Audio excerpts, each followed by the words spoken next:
Hello there, Libras. Welcome to your reading. I had an image for you when I was shuffling out the cards, so let me just relay what I saw. So I'm seeing this woman, and she's walking in a garden with a child, a little girl, like 4 or 5 years old. It's a really beautiful garden. There were all kinds of flowers.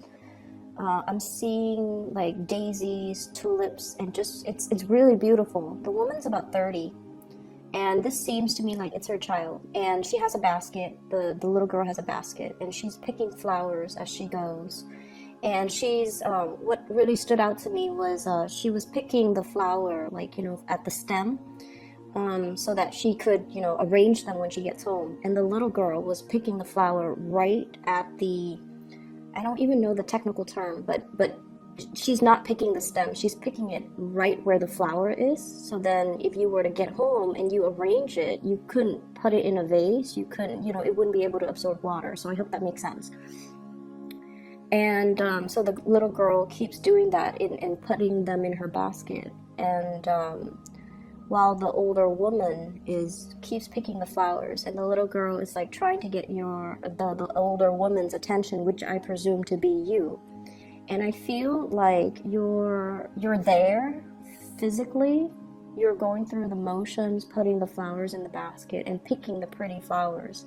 But it seems like your thoughts are preoccupied elsewhere. It's almost like you're in a trance, just walking through this really beautiful garden. And you're not really aware of what she's doing, the little girl's doing, and it's like you're very much lost in your thoughts.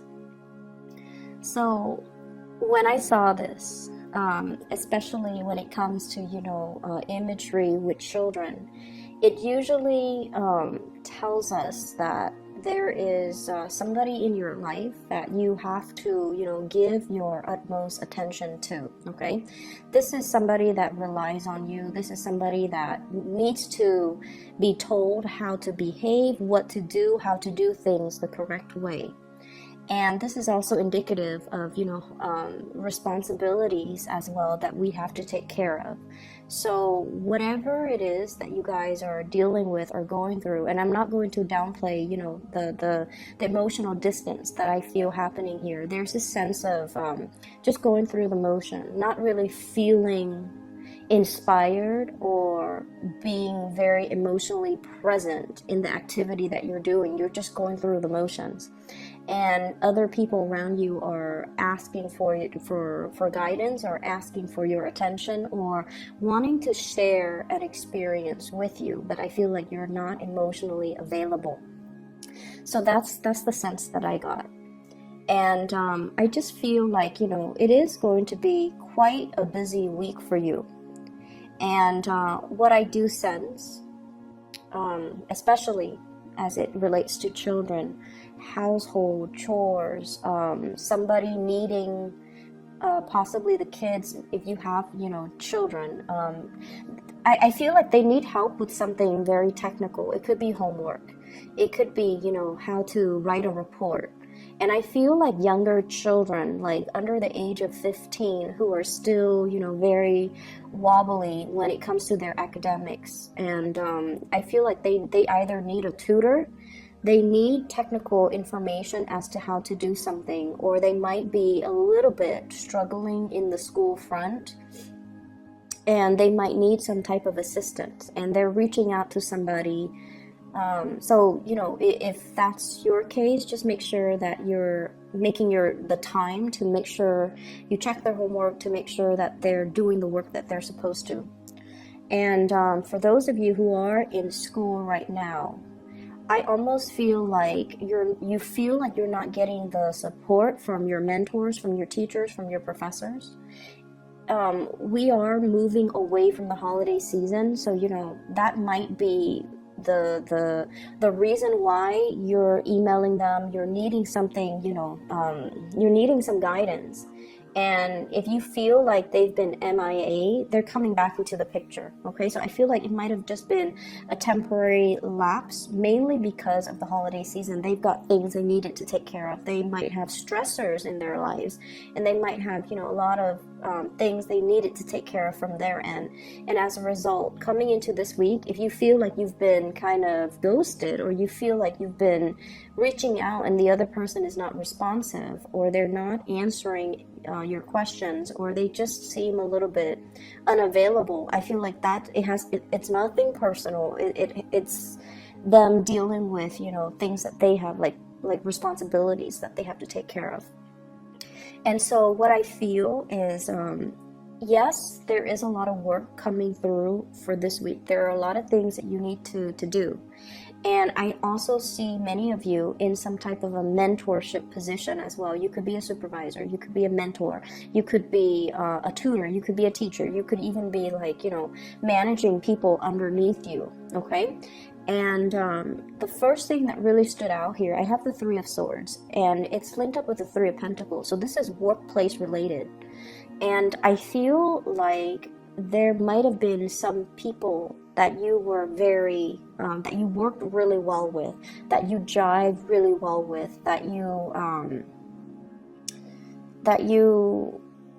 it's like the camaraderie between you and that person. I feel like it might be one person. It's almost like the two of you work together so well. There's this unspoken, understanding between the two of you. You like the same things. You have the same work ethics. When you tell them to do something, you don't have to worry. And likewise, when they come and tell you to do something, they don't have to worry. So there's this really good, great sense of camaraderie and great sense of rapport between you and another person in the work situation. And I feel like somebody left and went to fly off on their own. So they might have left the work environment because there were other opportunities. Queen of Pentacles. This is somebody that sees a good opportunity, okay? They're very trustworthy, very reliable, and just incredibly, I feel like they have a really big sense of responsibility. They have great work ethics, and they're very trustworthy. And I feel like the whole concept of trust and being able to, you guys are naturally very friendly. People come to you. But I also feel like with Libras, there is a little bit of an icy, I want to say interior rather than the exterior, because you guys are really friendly, very outgoing, very charming, but then there is that interior, that icy core that's disallowing people to enter. And you're like that for a reason, because you want to have that totality of a connection before you let somebody in, like the emotional connection, the trust somehow came out very strongly in this spread. Being able to trust somebody, not just on a superficial level, but like really admiring someone, trusting that you can tell them your deepest, darkest secrets, and they will never tell another person. They will never use information against you, that they have your best interests at heart. So I feel like you had somebody like that in the work environment that you trust fully and completely. And I feel like this person has flown away because of other opportunities, other obligations, or other and I feel like it's a far away, like someone has left the nest and have flown off and soared, and there's vast distances. So it's not like you can it's not like you can see them on the weekend. It's not like you can see them like next month.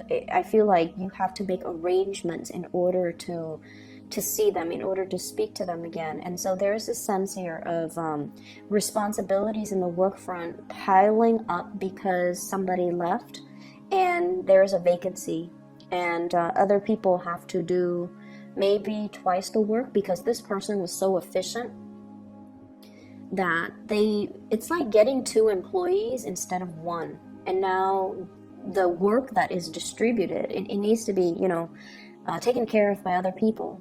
And so there's a lot of busy energies that I'm seeing coming in. And it's also the end of the holiday season where work piles up for those of you who have been on vacation or in the office or in the work environment or in the school academic environment. It's like you're kind of hitting the ground running, okay? And finances in this spread looks really, really, really stable.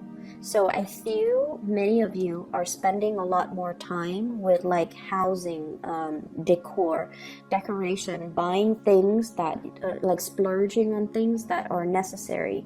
You know, so if you've been eyeing like that new, you know, dining room table and you're just like, I'll get it. I feel like you're going to furnish your house. You might even be anticipating a lot of people coming into your house or allowing for more people to come into your home. You might have been a little bit isolated, or you might have, you know, just gone out with friends but never allow people to come into your home. So now you're making your home more homey. You're making your home more cozy, more welcoming, because you're expecting, you know, your social life to pick up, which I feel like it will.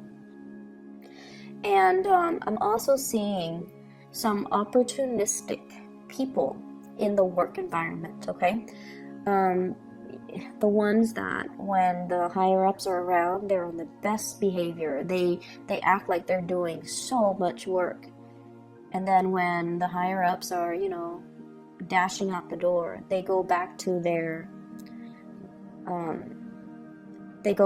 chit-chatting, you know, browsing the internet, not doing the work that they're supposed to. And I also feel an element of doing, like, cutting corners, doing work the wrong way. And so that's for people in your working environment, as well as if you have children, okay? And if you're a student, by all means, please don't cut corners, because education is funny, because well, everything in life, I feel, takes on this energy. Whatever you put in is what you're going to get out. So if you are shortchanging yourself by, you know, dashing off assignments at the last minute, not studying or cramming just to pass an exam, you're not going to be able to in the long run, retain the material. And knowledge is cumulative. It builds on itself. And so, and you know, just consider how much we are paying for tuition, or for school, or for training, or for seminars, or whatever the situation might be, for even a tutor, or even paying a tutor for our child. It's still our responsibility, you know, to follow up, to make sure the child is doing the work. It's our responsibility to understand that whatever we put in is what we're going to get out. So if we're doing like a sloppy job, and I don't sense that with a lot of Libras, you guys do things with a lot of care, but you might have other placement in your natal chart that, you know, can create like that cutting corners type of energy. And so I feel like, you know, you want to be cognizant of that, and you want to make sure that things are done properly, because knowledge builds on itself, okay?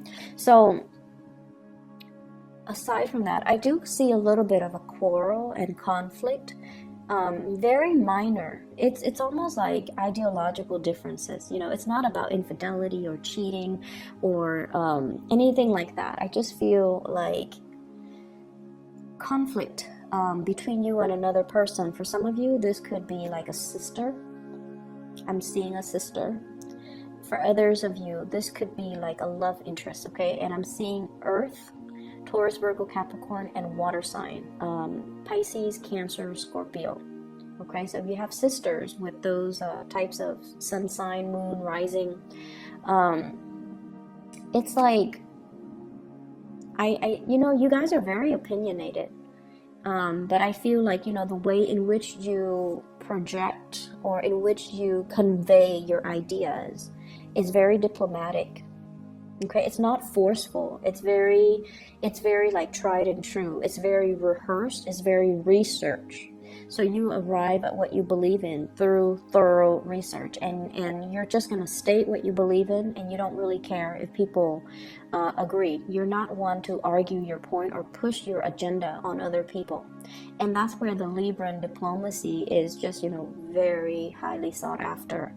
And I do feel like this is a person that has belief system that might not be founded on facts and trial and error. They might just have like an emotional response to something, so they can tell you, oh, they feel a certain way, but they don't really have valid reasons, valid reasons.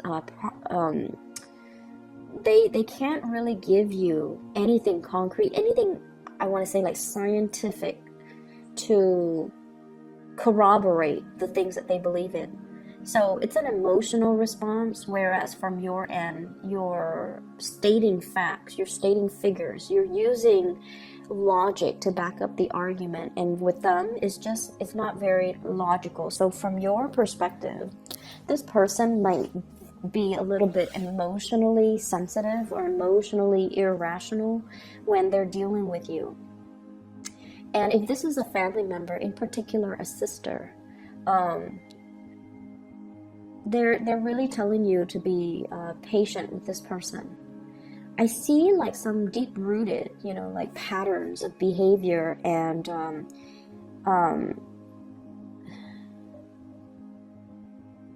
I see somebody who's been very isolated.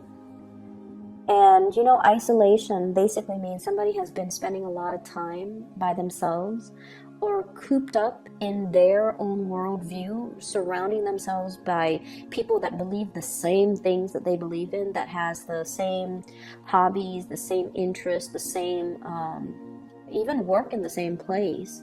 And so it's really hard for them to break out of their worldview and see a different worldview, right? And I do see somebody who's so academically inclined, it could be you or them, that you're seeing things, or they're seeing things from more of like a scientific approach, and they're disregarding the reality of how things are actually playing out as you apply them to real life. So there's a huge clash. Common sense and emotional responses is what I'm sensing.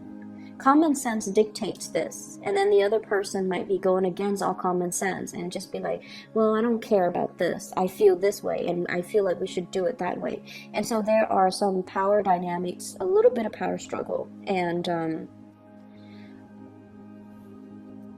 not being able to see eye to eye between you and another person. Okay, so keep in mind, I feel like the energy is short. It's not something that's going to taint the entire picture for the week, but I feel like it is something that is very cyclical, coming back around, as well as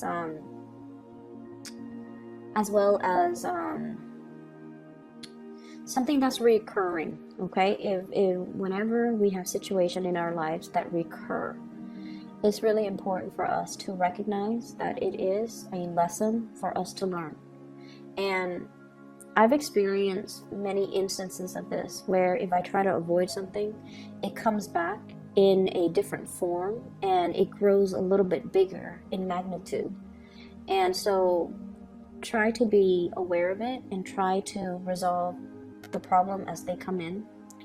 Do not shy away from conflict, Libras. Okay, do not shy away from conflicts.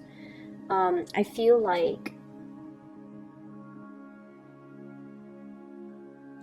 like a lot of the times when we are in a conflictual situation with another person, our egos get the best of us. Especially as an air sign, we identify very strongly with our belief system, and somebody that doesn't believe the same things that we do, we often see it as, it's not meant to be like this, but we often see it as an attack on our character. Okay, so for example,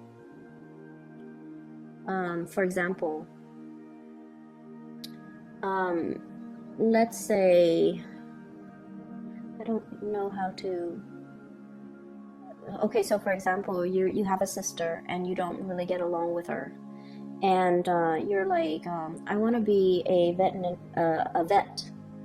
I want to be a dentist, or I want to be a vet, whatever the situation is. And then she's just like, you should be a proper doctor. I feel like it's somebody who is a little bit judgmental.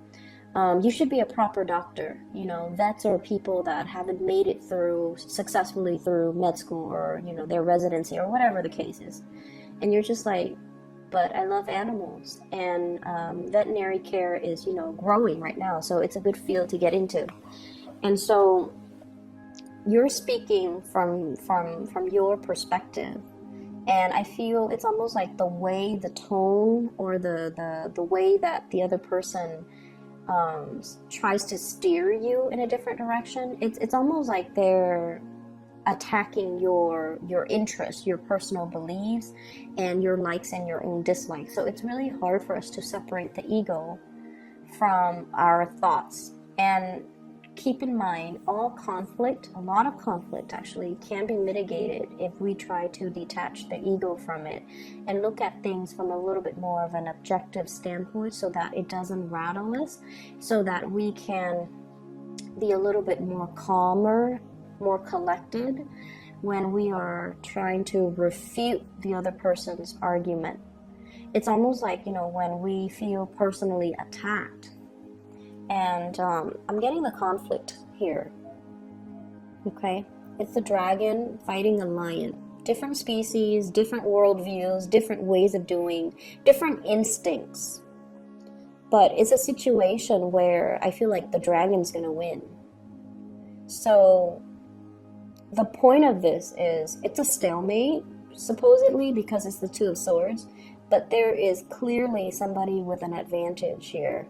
And so when we argue and we get into a heated debate, and you guys even when you're upset, you can think very, very lucidly, like very clearly. But I feel it's almost like it's a lot more meaningful to be a lot calmer and to reason with the other person. And, even tell them, well, that's your own personal opinion. Everyone is entitled to have their own opinion. And I like animals, so I want to be a vet. I like working and caring for animals, And then you can say, like, or why don't you be the doctor? If it seems like it's so blasé for you to say, be a proper doctor, why don't you go through med school? Why don't you, do the work? And rather than telling people. So I feel like approaching it from that standpoint would be really, it would mitigate the conflict. It would just kind of like squash everything, okay? So I feel like someone's not fighting fair, and I feel like someone is using like emotional appeals to as their reasoning, as their primary reason as their primary argument. And either way, I feel like it's telling you to kind of like rise above it, rise past it, or excuse me, at least looking at things from a bird's eye view and try to resolve the conflict. Okay, don't shy away from it. Resolve the conflict so that it doesn't come back. Okay. Let me see if there's anything coming into the picture. I feel like for those in coupled relationships, there might be co-parenting issues, conflict between you and a partner regarding children. And then I also feel like if you're in relationships with blended families, there's that element as well. And then I also feel, I do sense a little bit of a blast from the past here. And the blast from the past pertains to a situation that, where there has been a lot of conflict between you and another person. And they could be whatever sign. You've moved away from it. And I feel like you're assessing whether or not to re-engage with this person because of the past history of conflict. Okay, so there's an element here about somebody coming in, soliciting you. Somebody who's like, oh, I've changed, here's what I'm doing with my life. Here are the ways in which I've changed. Here is me trying to make amends, trying to make things better. Okay, so there's that element. And I would say, it's water under the bridge. So I feel like this time around, just be very patient. If you are re-engaging romantically, friendship-wise, whatever the circumstance with that person, be very, very patient with this process. It's almost like there is a lot of wishful thinking that this can work out the second time around, and it can because there's a lot of history here. we have as well the Six of Cups. But the Six of Cups is also, you know, looking at a situation through a very childlike, idealistic lens. But I feel like it can work. Okay, just we have to do things a little bit differently. We have to be more patient, more understanding, and we have to also know the pattern of behaviors of this person. They might be a little bit emotionally irrational, but I feel like they're very caring. They're deep down, they have a good heart. They're just their logic, I feel, is very emotions based, and so recognize the pattern and recognize ways that you can fix it. Okay. I'm going to leave it at that here, Libras, and I wish you the best. Okay, take care of yourself. I'll talk to you guys soon. Next week I will do a 2 weeks reading because I might not have time. Okay, so but I'll see you guys soon. Either way, take care of yourself and enjoy your New Year's. Bye bye.